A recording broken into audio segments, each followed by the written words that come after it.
Bonjour, dans cette vidéo, nous allons parler du théorème des suites adjacentes.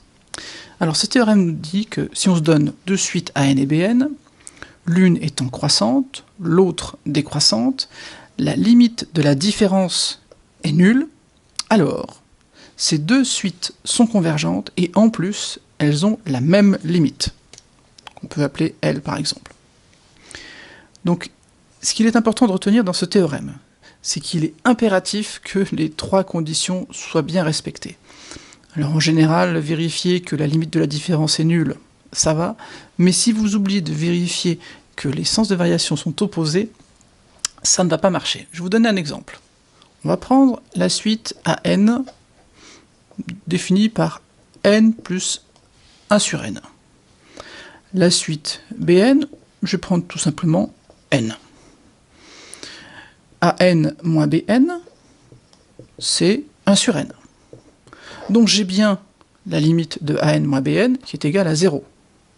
Pour autant, AN tend vers plus l'infini, et BN également. Donc on n'a pas AN et BN qui sont convergentes, et donc encore moins avec une limite réelle. Donc attention, ça c'est tête de mort si vous oubliez de vérifier que les sens de variation sont opposés.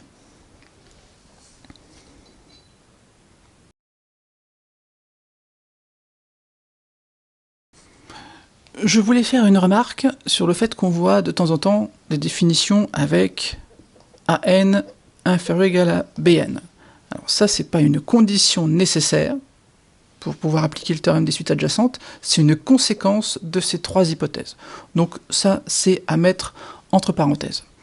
Je voulais aussi signaler une utilisation du théorème des suites adjacentes. Vous le verrez souvent dans les raisonnements par dichotomie.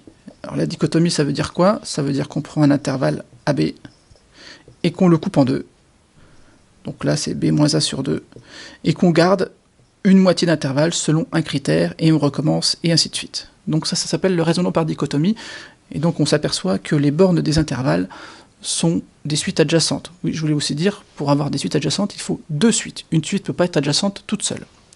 Je vous propose maintenant de passer à un exemple.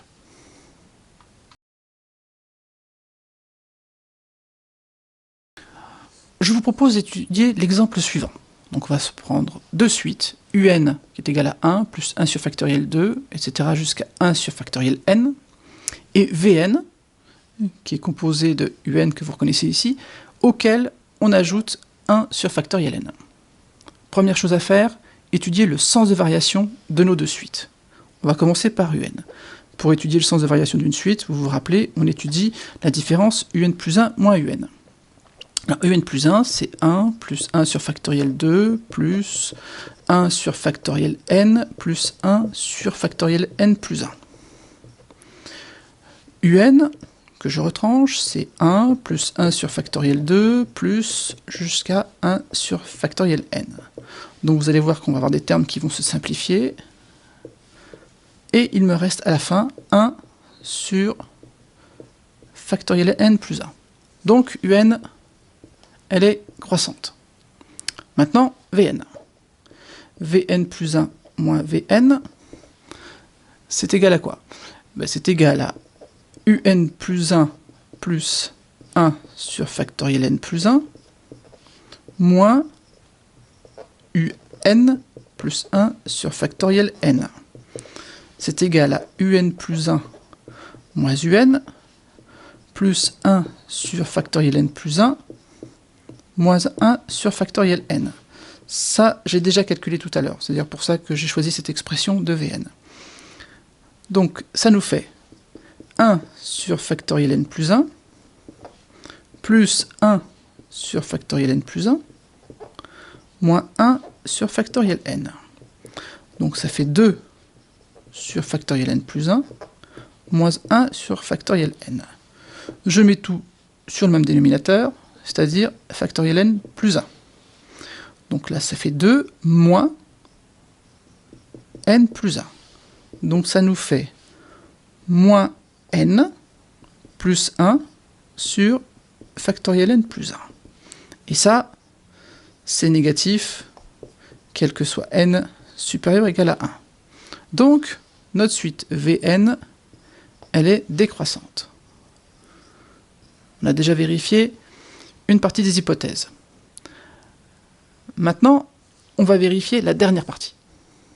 La dernière hypothèse, c'est de calculer la limite de Vn moins Un. Alors Vn moins Un, c'est facile, c'est 1 sur factoriel n. Et ça, quand n tend vers plus l'infini, ça tend bien vers 0. Donc, j'ai bien les trois hypothèses du théorème des suites adjacentes qui est respecté. Je peux donc appliquer le théorème. J'en déduis quoi? Que Un et Vn sont convergentes et qu'ils ont même limite. Limite de Un, quand n tend vers plus l'infini, égale limite de Vn quand n tend vers plus l'infini. En général, on ne vous demandera pas forcément de donner la valeur de la limite. Vous ne pourrez pas toujours, si vous n'avez pas le bagage mathématique suffisant. Mais rien que de prouver la convergence et l'égalité des limites, c'est déjà très intéressant. Alors, juste par curiosité, l'exponentielle e, puissance 1, c'est égal à la somme de k égale 0 à plus l'infini de 1 sur factoriel k.